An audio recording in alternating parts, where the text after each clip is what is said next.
เอาคนนี้อย่าว่าที่ว่าอยู่ในอันนี้สิลมกลุ่มอย่าอะไรเยอะๆได้เนี่ยแล้วนะหมออินทีท้องเริ่มบ่ไว้ใจเลยนะประกบกันนะโอ้ยสวยแต่ไหนมีแล้วก็จะจับจุดเนี่ยเขาเบิ่งเนี่ยเพียงขาเพียงสนามทิพย์อันนี้สนามทิพย์นะเสื้อบ่ต้องเซ็นว่ากำลังม่วนเลยมีเหือแล่นเฮ็ดคักแล่นเอี่ยวเท่านี้เจ็ตสกีบ่ไม่ได้ตีกันซะต้องขี่เล่นได้ปีนลังงางจากหมอไปทางดอกสามเด่นเห็นหนทางอยู่สนามใส่บ้านเฮาสร้างหลังสวยอีกแล้วมันชวนแล้วก็ล้าง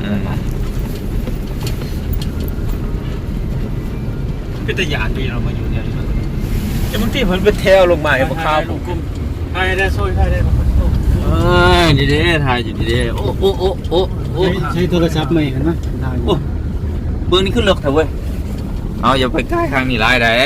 นี่ขอบทางตกข้างนี่พอดียุงอีบุ้งนี่เขาว่าขอบมันเบื้องนี้บอกเขาไปเบื้องนี้เพราะว่าเบื้องนี้มันบ่เป็นคู่คือน่าจะบ่จักขอบมัน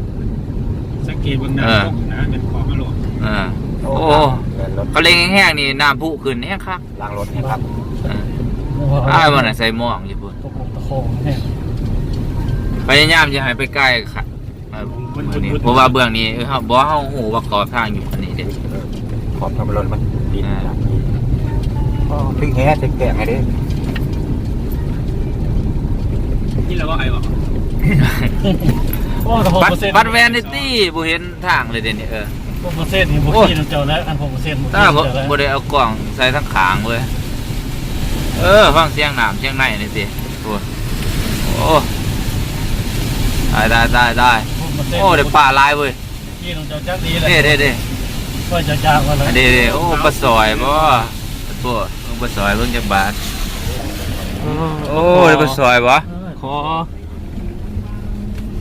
ขอน้อย